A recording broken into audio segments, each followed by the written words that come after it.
Quantos irmãos aqui já leram sobre o profeta Neemias ou escutaram sobre o profeta Neemias? Pouca gente, né?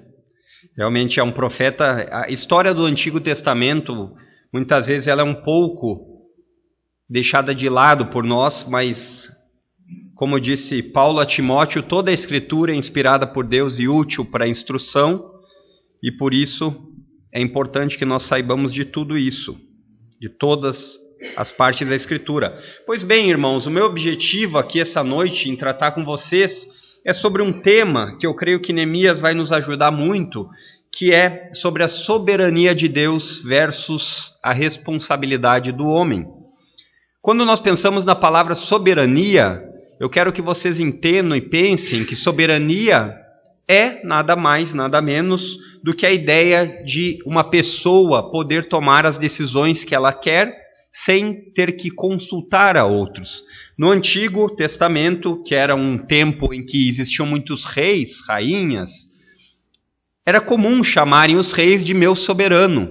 Então, a ideia para esse povo do Antigo Testamento não seria uma ideia muito estranha, mas nós sabemos, nós cristãos que cremos na palavra de Deus como nossa regra de fé e de prática, ou seja, nosso manual para a vida, que Deus é soberano sobre todas as coisas. Deus é soberano sobre a sua criação, Deus é soberano sobre suas criaturas, Deus é soberano sobre o tempo.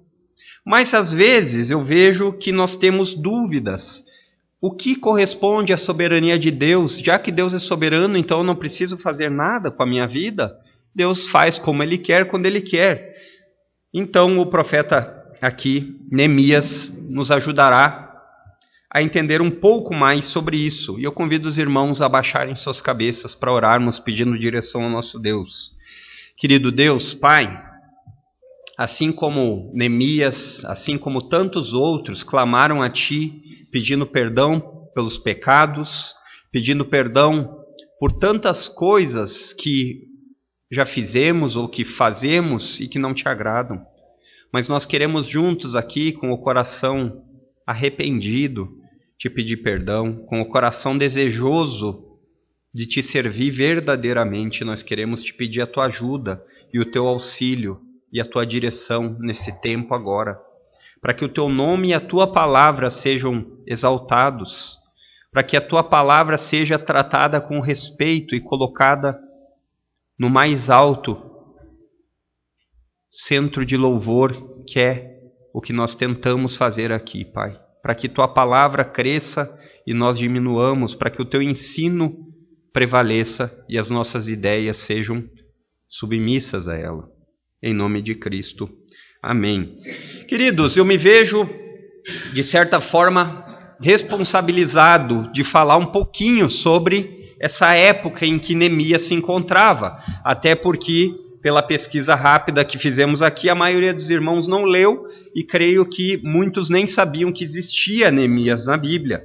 Então, para vocês entenderem um pouco em que momento da história isso se situa, pois bem, logo após Salomão, filho de Davi, rei Salomão, o rei que teve aquele sonho e pediu sabedoria a Deus, e Deus deu sabedoria, e diz a Bíblia que sabedoria de forma que nenhum outro homem teve.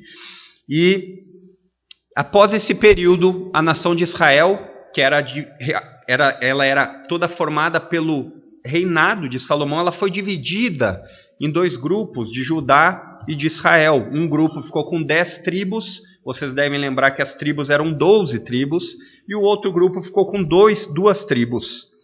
E Deus avisou, através de vários profetas, ao longo da história de Israel, que se o povo não fosse fiel aos seus mandamentos, aos mandamentos que ele tinha dado através de seu servo Moisés, Deus castigaria eles e levaria eles para uma terra longínqua, uma terra em que eles não seriam mais tidos como soberanos, e sim eles seriam agora escravos em outro lugar. E Deus, sendo fiel à promessa de castigo a Israel, usou em primeiro momento o Império Assírico, ou os assírios, e o Império Babilônico, ou os babilônios, como instrumento em sua soberania para executar a punição sobre Judá e Israel.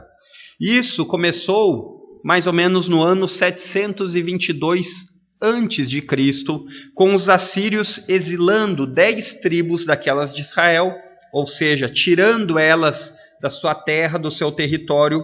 E muitos séculos depois, mais ou menos em 600 antes de Cristo, foi a vez dos babilônicos serem usados como espada de Deus, como instrumento de Deus, para saquear e destruir e quase aniquilar Israel e Jerusalém. E quando eu falo Israel aqui, nesse período de Jerusalém, na verdade era o reino de Judá que estava em Jerusalém, porque eles se mantinham rebeldes. Eles se mantinham como querendo ser, como hoje nós aprendemos de manhã, tolos, que não levam Deus em consideração. E esse tempo aqui em que Neemias nós estamos tratando foi mais ainda para frente, em torno do ano 445 antes de Cristo. E aqui, nesse período, o cativeiro de Israel e de Judá, ele passou por várias mãos. Primeiro os assírios, depois os babilônicos e agora os persas. Vocês devem lembrar do profeta Daniel, que foi levado pelos babilônicos. Daniel, nós também vamos aprender de Ester, que também era tida como uma rainha em cativeiro. E depois nós também vemos algumas histórias anteriores a essa, de homens de Deus e mulheres de Deus, sendo usadas por Deus em meio a grande sofrimento. José foi assim. Aí a gente vê Daniel se levantado. Próprio Esdras, que provavelmente foi quem a tradição judaica atribui à escrita de Neemias. E agora nós vamos ver o que está relatado no livro aqui de Neemias. E este é o cenário onde Neemias, esse homem que trabalha como copeiro do rei, o copeiro do rei, aquele que precisava experimentar as bebidas do rei para que o rei não fosse envenenado. Então esse era um cargo, naquele tempo, na antiguidade, muito próximo do rei. Fazia com que o imperador, com que o rei, com que o soberano precisasse confiar de maneira muito forte naquele que seria o copeiro, porque imaginem, o copeiro, todo momento ele estava preparado para morrer pelo rei.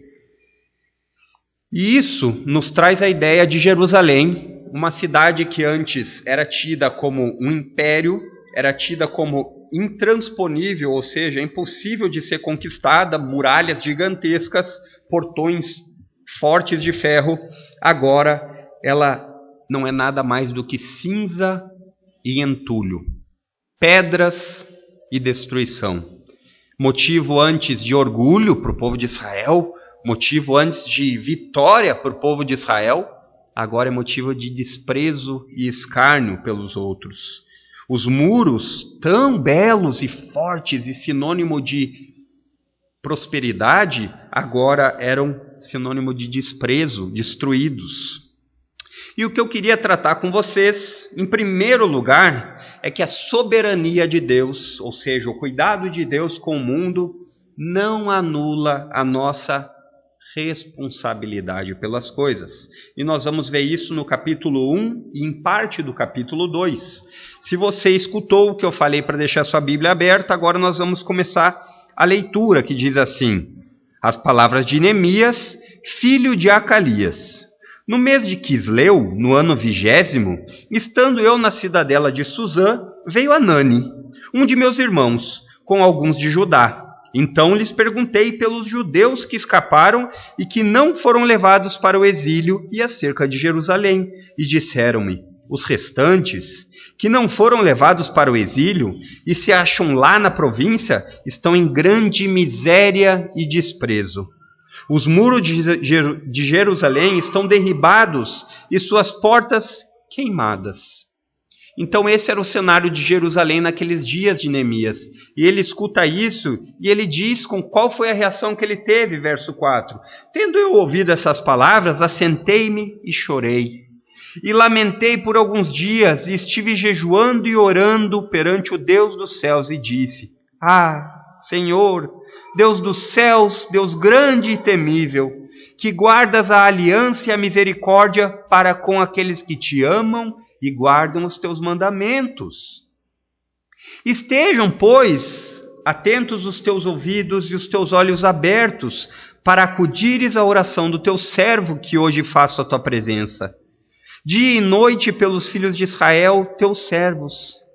E faço confissão pelos pecados dos filhos de Israel, os quais temos cometido contra ti, pois eu e a casa de meu pai temos pecado.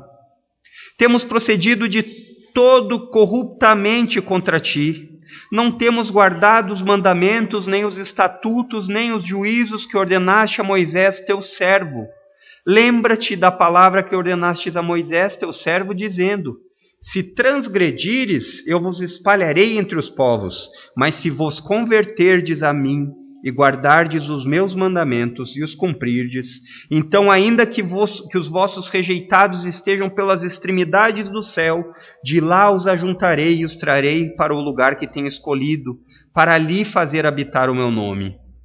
Estes ainda são os teus servos e o teu povo que resgataste com grande poder e com tua mão poderosa. Ah, Senhor, estejam, pois, atentos os teus ouvidos à oração do teu servo e às dos teus servos que se agradam de temer o teu nome.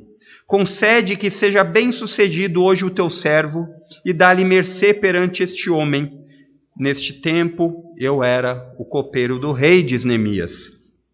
É interessante, irmãos, que Neemias ele não faz nenhuma questão de esconder os problemas que eram reais, debaixo do tapete, como aquela música que nós cantamos, que Deus enxerga o escuro do nosso coração, o que lá no fundo nós pensamos e que ninguém mais pode pensar, Deus sabe, e Neemias sabia disso.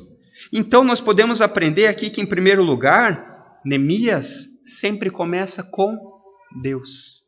Tudo na sua vida deve começar, em primeiro lugar, com Deus e com oração. A primeira coisa que nós vemos que Neemias fez diante da circunstância e da atitude foi levar a Deus tudo em oração, com toda a sua tristeza, reconheceu os seus pecados, pediu perdão por eles e, por fim, ele pede que Deus influencie o coração do rei. Esse rei que agora nós vemos, que é o rei Artaxerxes, ou melhor, Artaxerxes, ele é o filho de Xerxes, que é um rei que foi casado com Ester. Então nota como Deus tem uma obra em andamento e tudo vai acontecendo. Ester, essa mulher que salvou o povo de Israel, também acho importante você ler depois sobre isso, ela casou com o rei e ela ajudou Israel a não ser dizimado. E agora a gente vê Xerxes passando o reinado para o seu filho, Artaxerxes. E se você gosta de filme, o rei, esse daqui, o Artaxerxes, é o filho daquele lá que fez o filme 300, Rodrigo Santoro, como o Xerxes, como o pai desse cidadão aqui. Então, esse é o cenário. Neemias, ele confia em Deus diante de uma situação desesperadora. Diante de uma situação que, aos olhos humanos, a única coisa que nós temos a fazer é chorar. E aí ele pede em oração a Deus que mude o coração do rei. Então, é importante que nós aprendamos com Neemias que tudo começa em Deus. A sua vida deve começar em Deus. E a oração deve direcionar a sua vida. Como essa é uma área que nós cristãos somos tão negligentes, né, irmãos?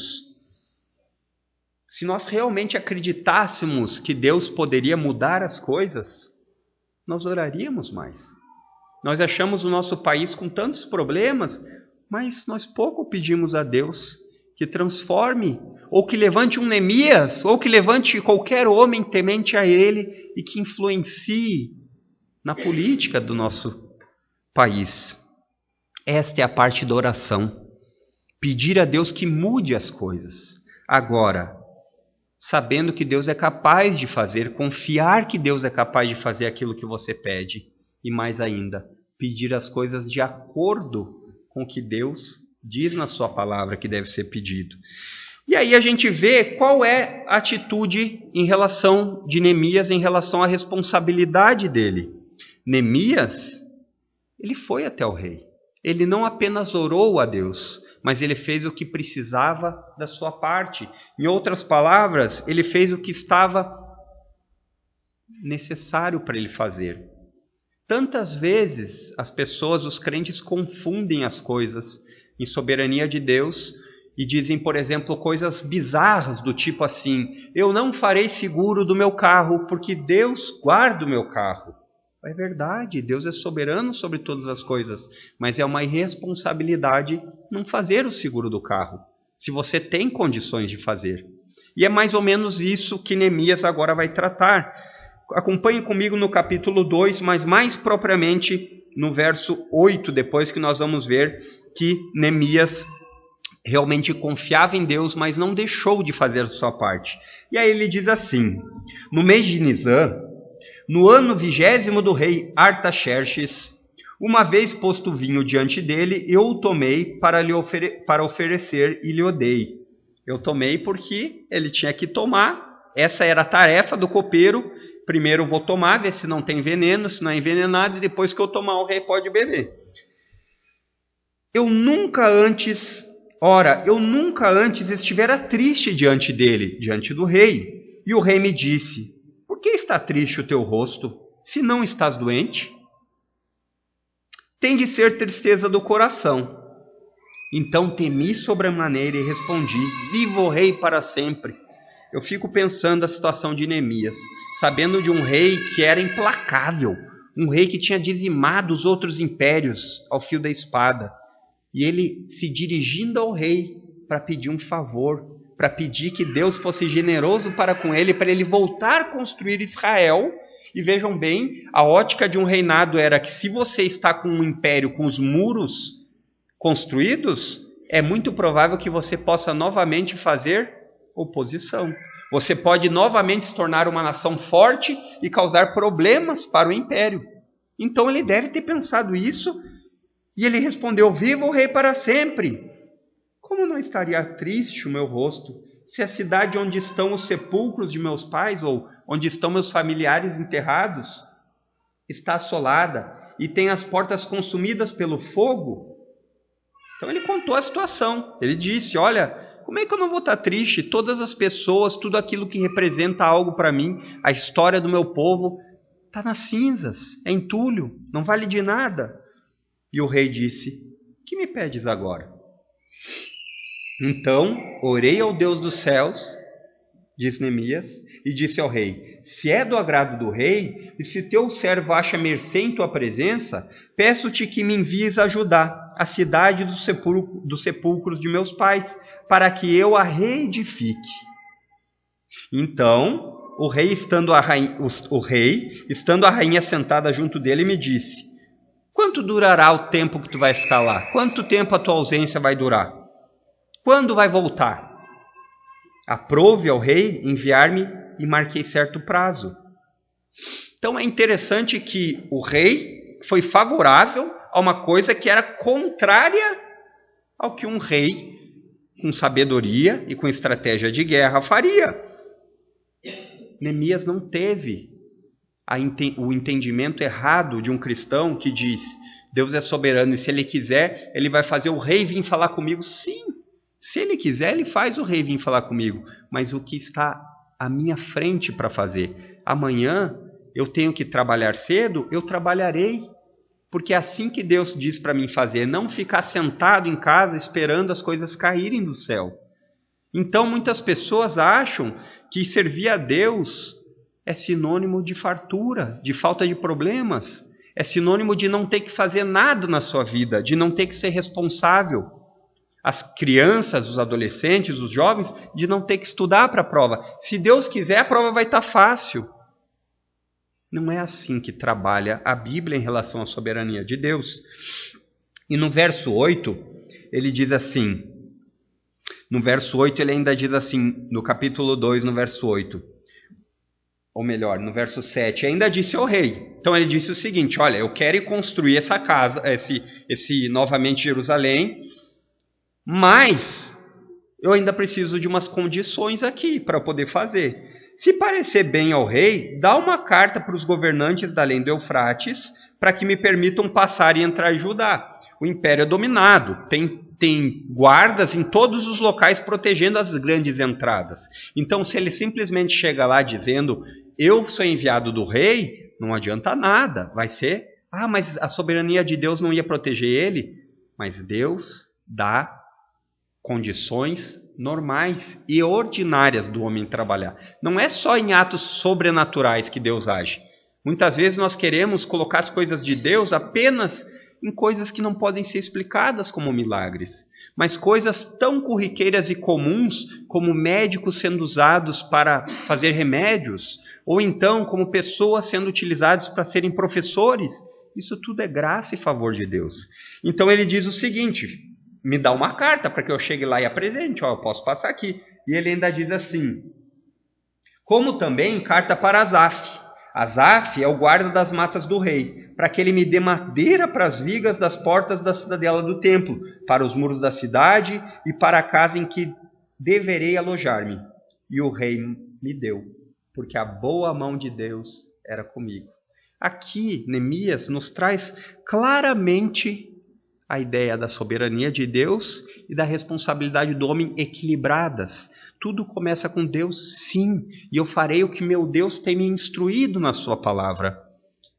Então eu não zombarei de Deus, eu não tentarei a Deus com as coisas que eu devo fazer, como, por exemplo, cuidar dos seus filhos, cuidar da segurança da sua casa.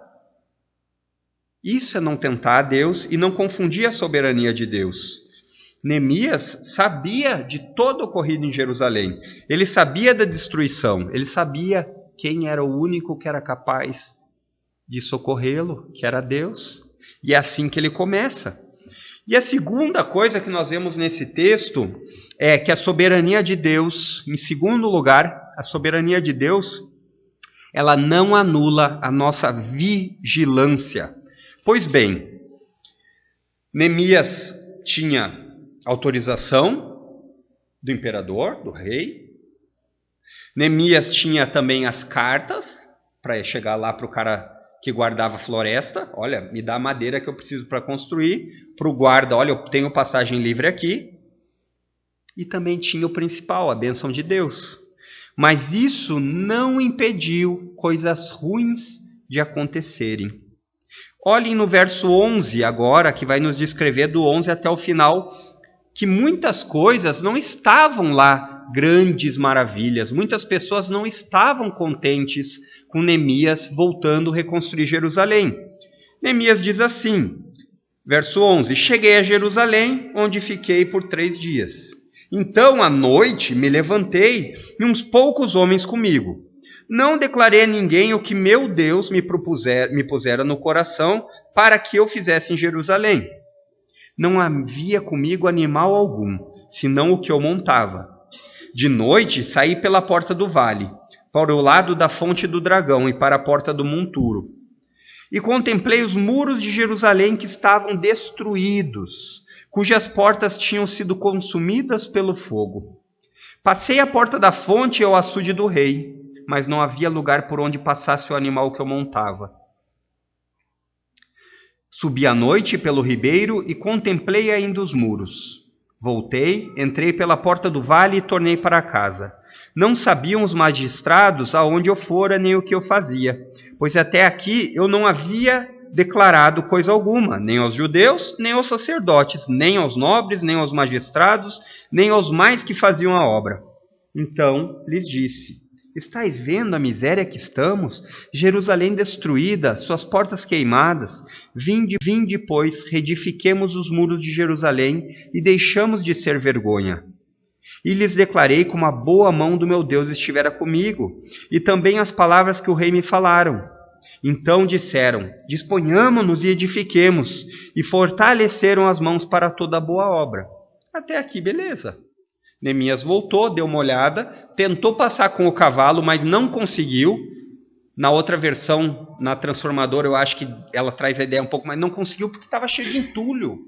A cidade estava destruída. era entulho, ia passar com o cavalo, tinha montanha de muro, de pedra, de pau, tudo caído. E aí ele olhou aquilo, disse, credo, imagina só, deve ter pensado, né? Aqui, dando uma devagada, quanto trabalho. Nossa, mas será que a soberania de Deus não vai fazer esses tijolos serem grudados? Nem passava pela cabeça de Neemias isso. O texto bíblico diz que ele estava pensando em como ele iria fazer. E aí ele conta que a boa mão de Deus estava com ele. E contou tudo que o rei falou, verso 18. Aí, olha só. Ele falou que a boa mão de Deus estava com ele e que tudo estava nos conformes. Aí no verso 19 diz o seguinte: porém, Sambalate, o Eronita, e Tobias, o servo amonita, e Gesem, o arábio, quando souberam, zombaram de nós e nos desprezaram e disseram: que é que estão fazendo? Quereis rebelar-se contra o rei? Então respondi para eles: o Deus dos céus é quem nos dará bom êxito. Nós, seus servos, nos disporemos e reedificaremos. Vós, todavia, não tendes parte nisso, nem direito, em memorial de Jerusalém. Então, Neemias sempre começa com Deus. Toda coisa, toda obra, toda necessidade, Neemias começa com Deus. Agora o capítulo 3, ele vai nos mostrar quem trabalhou na obra, quem fez as coisas. Então nós vamos pular para o capítulo 4, que vai dizer sobre o seguinte: a soberania de Deus não anula a nossa vigilância. Então, Neemias tinha aqueles pessoalzinho ali que não estavam muito contentes com o quê? Com que fosse reconstruído Jerusalém. Pensam, vamos reconstruir Jerusalém, aquilo que eu falei, eles pensaram. Vão construir, vão virar uma cidade forte de novo e vão começar a dominar todo mundo. Então, o verso 6, ou melhor, agora a gente pode ler o capítulo 4, melhor, e onde Neemias pede oração a Deus é no verso 6, mas olha o que acontece. Capítulo 3 é quem foi usado durante a construção, depois vocês podem ler aonde foi reparado, e aí no 4 ele fala, de novo daquele pessoal lá, ó. Tendo Sambalate ouvido que edificávamos o muro, ardeu em ira e se indignou muito e escarneceu dos judeus.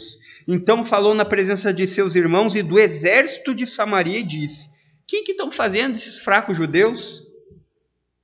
Vamos permitir isso? Vão sacrificar? Darão cabo da obra num só dia? Renascerão a casa dos montões de pó, as pedras que foram queimadas? Estava com ele Tobias, o amonita, e disse: ainda que edifiquem essa obra, vai ficar uma porcaria, em outras palavras. Porque ele disse assim: vindo uma raposa, vai derrubar o muro, o que falta do muro, ou seja, essa obra aí não vai ser concluída.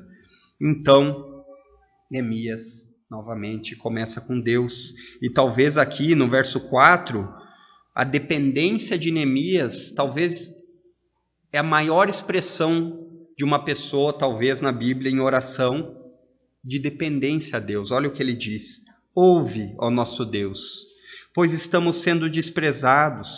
Cai o seu opróbrio sobre a cabeça deles e faze que sejam despojo numa terra de cativeiro. Ou seja, nós estamos passando por isso. Não encobre a iniquidade deles e não se risque diante de ti o seu pecado, pois te provocam a ira na presença dos que edificavam.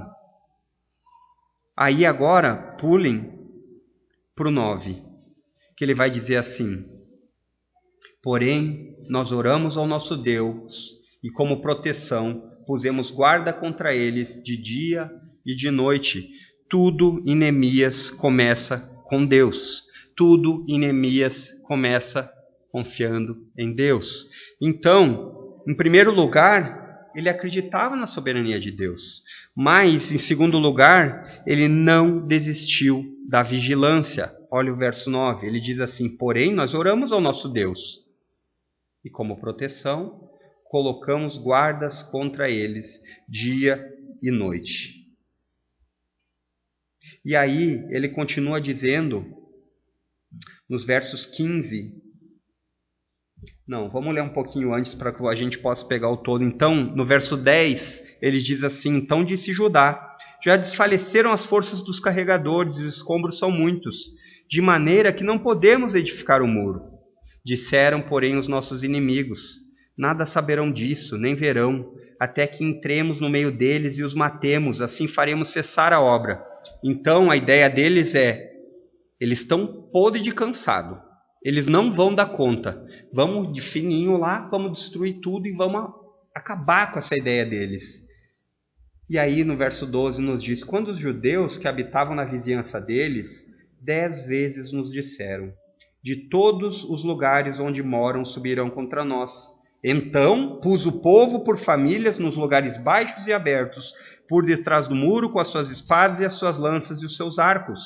Inspecionei, dispus-me e disse aos nobres, aos magistrados e ao resto do povo: não temais. Lembrai-vos do Senhor grande e temível, e pelejai pelos vossos irmãos, vossos filhos, vossas filhas, mulher e casa. E sucedeu, verso 15, que ouvindo os nossos inimigos, que já sabíamos, e que Deus tinha frustrado o desígnio deles, voltamos todos nós para o muro, cada um a sua obra. Verso 16, daquele dia em diante, metade dos moços trabalhava na obra, e a outra metade empunhava lanças, escudos, arcas e couraças. E os chefes estavam por detrás de toda a casa de Judá. Em momento nenhum, Neemias diz assim: não, foi nós que defendemos. Ele constantemente diz: e sucedeu que Deus frustrou os desígnios deles. Mas como assim? Como que Neemias pode falar isso se quem estava com as espadas eram os soldados?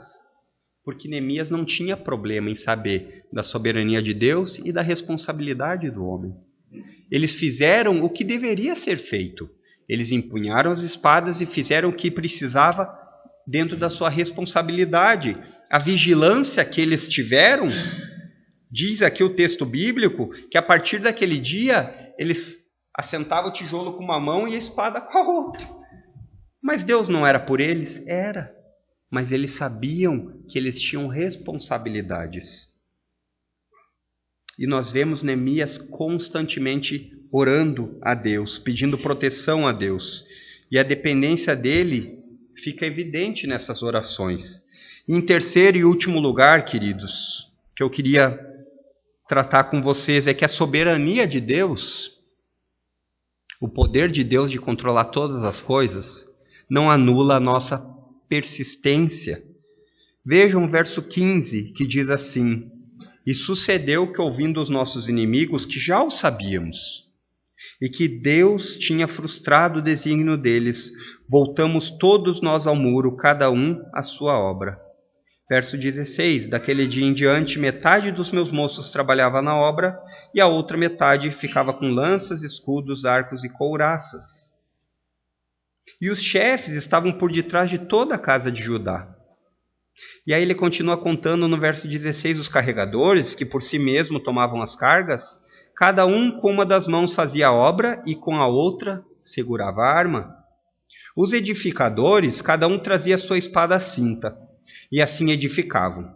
O que tocava a trombeta estava junto de mim, e eu disse aos nobres, aos magistrados e ao resto do povo: grande e extensa é a obra, e nós estamos no muro muito separados longe uns dos outros. No lugar em que ouvir o som da trombeta, ali correreis e ter conosco. O nosso Deus pelejará por nós. E assim trabalhávamos na obra, verso 21, e metade empunhava as lanças desde o raiar do dia até o sair das estrelas. Também neste mesmo tempo disse eu ao povo: cada um com seu moço fique em Jerusalém, para que de noite nos sirvam de guarda e de dia trabalhem. Nem eu, nem meus irmãos, nem os meus moços, nem os homens de guarda que me seguiam, largávamos as nossas vestes. Cada um se deitava com as armas à sua direita. É muito claro que Neemias tinha total compreensão sobre o poder de Deus e total compreensão de que Deus não os abandonaria. Mas eles continuaram persistindo. Os muros, com certeza, não foram reconstruídos de um dia para o outro. Era por isso que o exército dos samaritanos e aqueles outros estavam loucos para ir lá e falar assim: parem de construir. Essa obra vai ter fim, não adianta.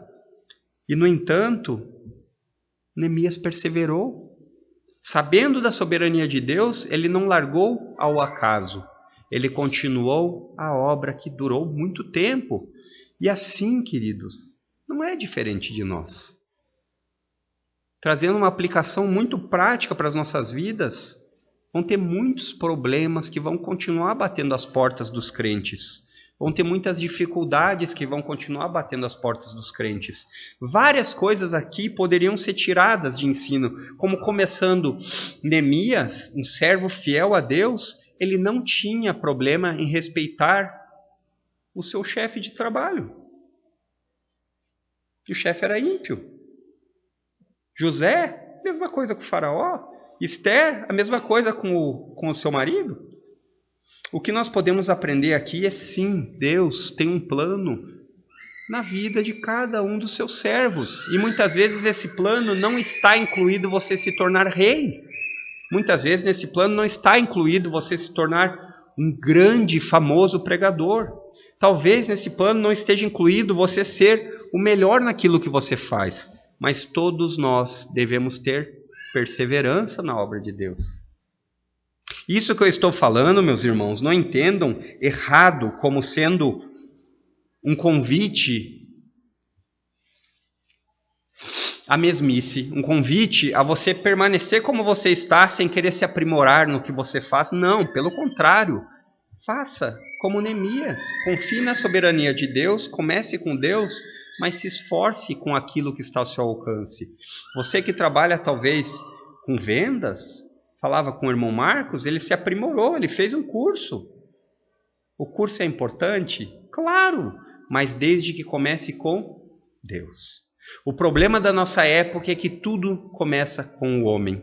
O centro das coisas é o homem, e aí Deus, se tiver espaço, entra no bolso. Ou seja, com o resto. Se nós dessemos a Deus, ou melhor, se nós dessemos aos nossos chefes aquilo que nós damos a Deus, talvez nós tivéssemos sido demitidos há muito tempo, né? Porque a gente faz pouco pelas pessoas. E por Deus menos ainda. Ainda bem que Deus não depende de nós para nos abençoar. Mas nós aprendemos com Neemias e podemos tirar algumas lições importantes aqui. Em primeiro lugar, que a soberania de Deus não anula a sua responsabilidade. Existem coisas que Deus quer que você faça. Existem coisas que Deus vai usá-lo como instrumento para ser feito. Em segundo lugar, a soberania de Deus, ela não vai anular a sua vigilância. Como, por exemplo, você cuidar das coisas da sua casa, o cotidiano. Mulheres continuar tendo a casa, o lar como principal. E aí depois o trabalho e todas as outras coisas. Os homens tentando focar para que o lar seja a principal disposição e todas as outras coisas sendo acrescentadas. Os seus filhos sendo cuidados para que o que estão assistindo, as influências, quem tem sido a maior influência? Em último lugar, a soberania de Deus não pode anular a nossa persistência. Quantas vezes você vê na Bíblia pessoas que oraram a vida inteira por algumas coisas e a oração demorou muito tempo para ser respondida? Isabel, a mãe de João Batista, ela orou muito tempo para poder ter o filho. E ela não desanimou. E tantas vezes nós desistimos de orar por aqueles que precisam ser salvos, e eu falo me incluindo nisso, porque nós não somos como Neemias, que acreditava no poder da oração. A oração, ela é uma ferramenta muito poderosa. A oração, ela é uma ferramenta que Deus usa para responder a você, desde que seja feito da maneira dele. O Salmo 50:15, que talvez, se você nunca pensou nele, mas você provavelmente já escutou, eu usei diversas vezes em momentos difíceis para trazer à memória aquilo que dá esperança, e diz assim o Salmo: clama a mim no dia da angústia, eu o livrarei e tu me glorificarás. A oração começa em Deus e termina em Deus. Deus escuta a sua oração, lhe livra do problema, mas para que a glória seja dele. Se a sua oração não tem essa mecânica, não começa em Deus e termina em Deus, ela não vai ser ouvida. Então, orar segundo a vontade de Deus é isso. E algumas aplicações aqui são importantes essa noite. Que a nossa certeza sobre a soberania de Deus é uma das doutrinas mais confortantes para um povo cristão. Porque é saber que Deus, ele vai agir apesar de você. Deus é poderoso para lhe ajudar, apesar de você não se ajudar. No entanto, nós devemos ser cada vez mais responsáveis. O apóstolo Paulo, ele disse que lutava e fazia tudo como se dependesse dele, mas que no fim ele sabia que não dependia nada. A ideia é a seguinte: eu vou me esforçar ao máximo como se eu pudesse ganhar a salvação, mas sabendo que a salvação é um dom de Deus e é graça. Então o que eu vou fazer não é para ganhar méritos diante de Deus, mas para honrá-lo. Devemos sempre lembrar que toda e qualquer circunstância que você esteja passando neste momento, difícil, triste, deprimente, alegre, contente, tudo isso se encontra debaixo da soberania de Deus. Nada passa despercebido para Deus. Deus sabe o que você sente mais do que você, pois Ele é seu Criador. Talvez você não saiba muitas vezes definir, e muitas vezes as pessoas perguntam o que você tem e a gente diz: não sei, eu estou só assim, mas eu não sei direito o que é. Mas Deus sabe. Deus sabe porque Ele é seu Criador e Ele sabe o que acontece. Que Deus nos ajude, irmãos, a sermos homens e mulheres de oração. Tudo começa com Deus. Neemias fez uma obra fantástica.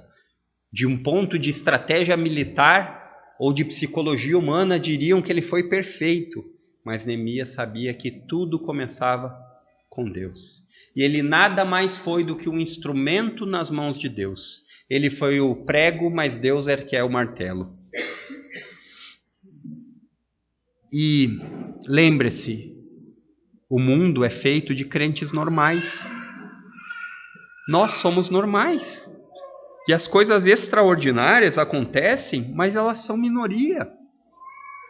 Nós não precisamos que Deus faça um milagre de restaurar visão, de restaurar dedos amputados. Se Ele quiser fazer em nosso meio, amém. Mas nós não precisamos disso para confiar nos Deus das Escrituras. Porque o maior milagre é de dar vida espiritual para um morto. Assim como nós lemos aqui em Marcos 5, o pastor Fernando falou. Embora enxergar um morto ser levantado seja algo realmente sobrenatural, fantástico. Mas o problema é que o problema que separa Deus das criaturas é a morte espiritual, da qual só Jesus pode reconectar vocês. Só Jesus pode reconectar vocês do Criador.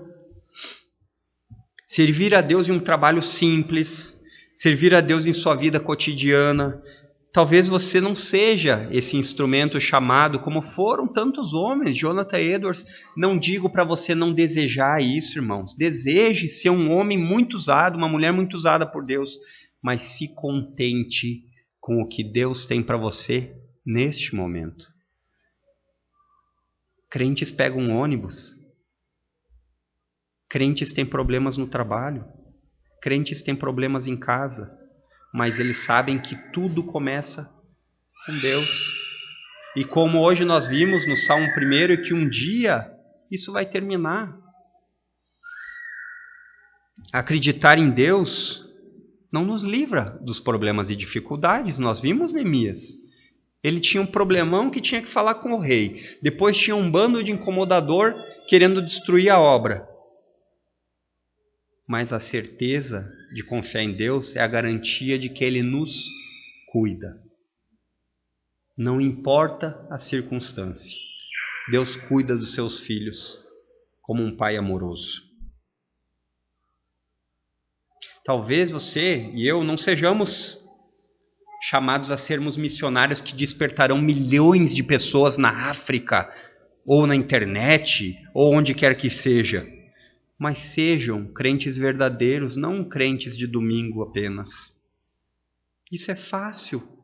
Em que sentido é fácil? Porque amanhã você pode levantar e colocar Deus novamente no lugar dele. Continuemos correndo essa corrida que nos está proposta, crendo na soberania de Deus de tal forma a saber que Deus começou a obra boa em nós, Ele vai terminar ela. Ele prometeu isso. E talvez não seja da maneira como você espera. Deus não promete que nos levará de limusine para o céu, mas Ele nos promete que nós chegaremos lá. Nunca seja preguiçoso ou descuidado com as suas responsabilidades ordinárias. Quais são as responsabilidades ordinárias? Sua família. São coisas normais, cotidianas. Não um superstar. Seu trabalho, sua igreja, seus irmãos na igreja. Não seja descuidado. Lembre-se que Neemias estava reconstruindo uma cidade. Não estava apenas vindo aos cultos de domingo.